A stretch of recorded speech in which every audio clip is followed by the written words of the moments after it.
Hey Internet, what's up? It's Mitchell, and today I'm gonna review Bioshock Infinite. Let's just start off saying that this game looks how this game looks. What I have to say is that it looks just, wow, it's amazing. This game looks amazing. The city of Columbia is just simply beautiful. Hats off to Irrational Games because the world just looks great. Now let's look at the characters.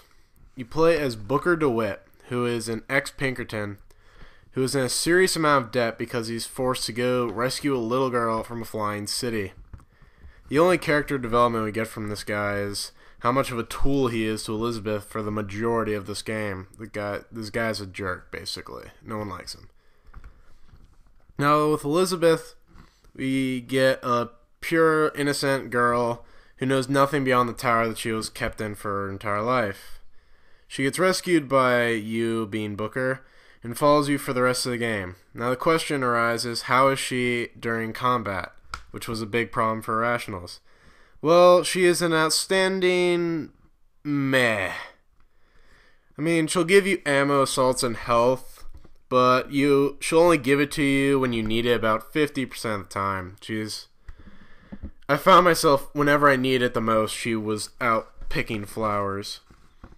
The bad guy in this game is Comstock, the man who runs the city, and we're told to hate him because he's trying to keep us from stealing his daughter.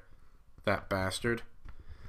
Oh, and also there's some rebel leader named Fitzroy, and surprisingly she actually plays no important role whatsoever, so we don't care. Finally, let's get down to the plot in this game. In a brief overview, take the movie Inception and put it in 1912. No, seriously, that just about does it for this game. Just take that and put it in 1912. This game goes crazy with alternate universes and, in the end, lighthouses. The game just goes batshit crazy.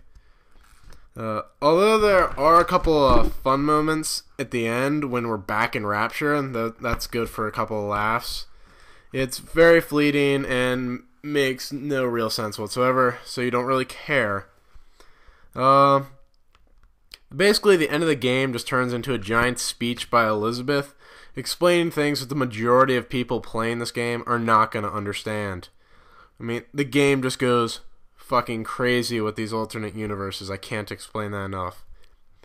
And, really, that's all I can say without spoiling the game for everyone, which I don't want to do. I'll let you guys play it to figure it out.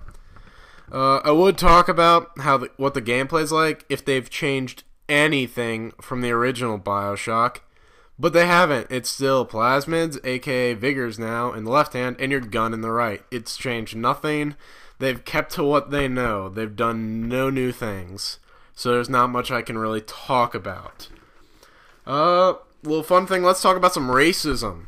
This game has racism everywhere. This game just has racism everywhere. It has it up the butt. There's so much racism.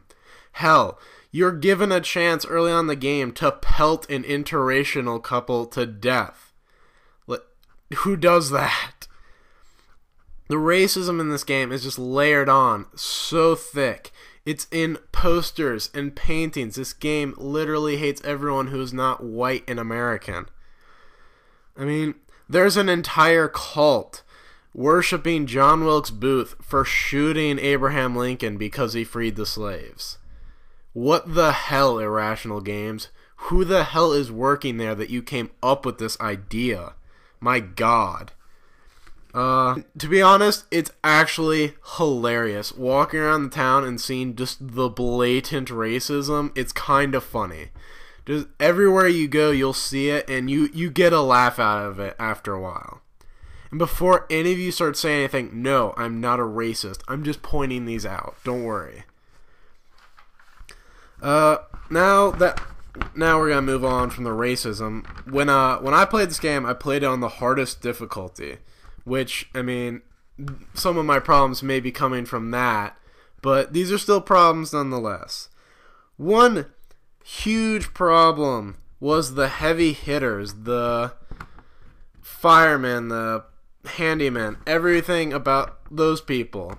not really the crow people because they're easy, but the sirens. Those motherfuckers will not die at all. When you run into those people, the difficulty curve turns into running headlong into a brick wall. It's just downright ridiculous how these motherfuckers will not die. They just take it. Every time you end up fighting these people on the hardest difficulty, it basically comes down into an attritional battle. How long can you go without running out of ammo? Which is the main problem in this game on the hardest difficulty. Running out of ammo at every fight ever. Whenever I ran into the siren, I ran out of ammo before I got her health down to a quarter. That's ridiculous. Not even a quarter of her health gone, and I'm out of everything. And where's Elizabeth? She's nowhere to be found, doing nothing. But that's just one big problem. Maybe, I don't know, maybe it's because it was the hard difficulty. I don't know, maybe on easy or medium it's a little better. But right now, on the hardest difficulty, they just do not die. You will die 20 times fighting them because you just have nothing to shoot them with. And that really got on my nerves. So, what is my final score for Bioshock Infinite? My final score is going to be a solid 8 out of 10. That's right, it's not the perfect game that everyone else has been giving it, but screw them, they're probably paid off. This game gets an 8 out of 10 for mainly because the gameplay, although it's fun and the story is fairly engaging to a point, the ending for me felt kind of lacking. I mean, the game just sort of said, here's your ending, take it or leave it. It felt half-assed to me. They didn't want to come up with an answer, so they just made that the answer that we got. It was kind of ridiculous, and I felt they could have done a lot better. Especially for the fact that they had a moral choice system in that game. Apparently, it doesn't matter whether you were a good person or a horrible person. You're gonna get the same ending, which kind of pissed me off. Because I was going around playing as Pope, not hurt anybody for as long as I could. Trying to get a good ending, just to find out that was a waste of time. I could have gone around killing people like Satan and gotten the same thing. But overall, the game's good. It's solid. It's got solid mechanics. It's fun. You'll get a good enjoyment out of it, so, I mean, look into it if you want to have something fun to do. And my final score is an 8 out of 10, so it's a okay, solid answer. Well, see you guys. Give it a like, subscribe, watch other videos, tell your friends about us, and see you guys.